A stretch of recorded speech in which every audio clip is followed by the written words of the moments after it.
This here is a marker of the real Cherokee Strip, and it talks about under the treaties made in 1828 and 1833 with the federal government, the Cherokee tribe of Indians exchanged their homelands in the southeastern part of the United States for land in present northeastern Oklahoma and southeastern Kansas, and a perpetual outlet west lying across southern Kansas and northern Oklahoma between the 96th and 100th meridians.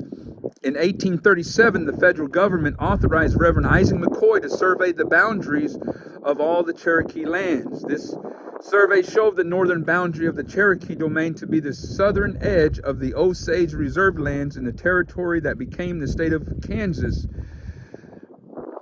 Of course, Kansas in 1854, when the United States Congress passed the Kansas-Nebraska Act, the southern boundary of the territory of Kansas was established at the 37th parallel, thereby including a narrow strip of Cherokee land in the new territory. The Cherokees reported the matter to the Secretary of the Interior and asked that the southern boundary of the Kansas territory be so modified as to make it coincide with the northern boundary of their lands. No correction was made, and in 1861, Kansas was admitted as a state.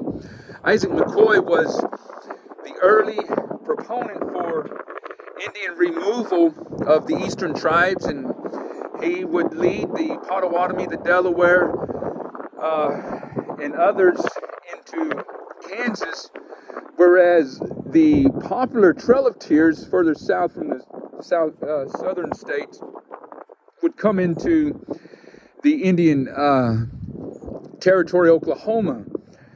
And Isaac McCoy, along with Johnston Likens and John Tecumseh Jones, who was an Ottawa preacher, they would establish in Ottawa, Kansas, present-day Ottawa, Kansas, they would establish Ottawa University, the town of Ottawa, Kansas. They would also operate the Shawnee Sun, which was the first newspaper in Indian Territory.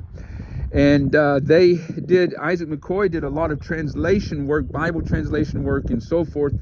He had rather of a large family. A lot of his children died in the 1820s during his mission work with those early tribes, primarily the Delaware.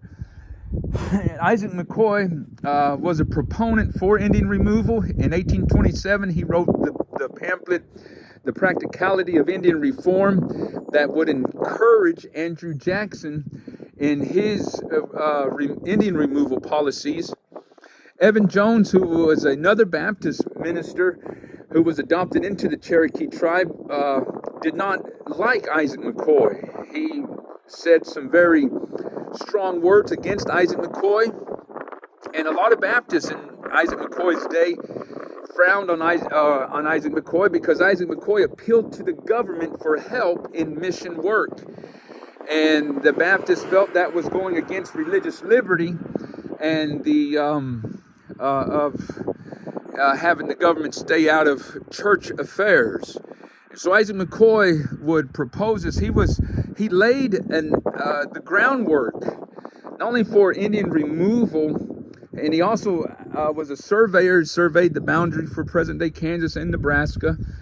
But he would also lay the groundwork for later on President Grant's peace policy that would come in and would assign mission groups to the different reservations. So you had to get government permission as a missionary back in underneath that peace policy, Grant's peace policy, to go to certain missions and work.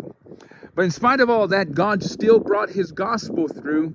There were still a lot of tribal chiefs and leaders were coming to a saving knowledge, having the spiritual experience of salvation by faith and trusting Christ, and would become great preachers and missionary workers to their tribes. One of those was, of course, John Tecumseh Jones, the Ottawa preacher in Ottawa, Kansas, founder of Ottawa University. And another one of fame would be Charles Cherokee, the chief of the Delaware, and would later become co-founder of Bacone College in Oklahoma. And there were several others. They had Isaac McCoy and his mission labors had a lot of very positive and rich impact among the tribes with the gospel, but also had a lot of negative impact as he orchestrated a lot of relocation, thinking that he was going to create an Indian Canaan. But the railroad put a monkey wrench into his plans with that. When the railroad came, the tribes continued to lose land and continued to be relocated. But Isaac McCoy is an interesting figure of history and Indian policies and Indian relocation of tribes from the east to the west. And so here is the marker here in Kansas that tells about the real Cherokee Strip. And let's see if I can get enough of some of this on here. And then on the other side, it just talks about the founding of Honeywell, Kansas, and the white settlement that came in the early 1870s. So this way is looking towards Oklahoma.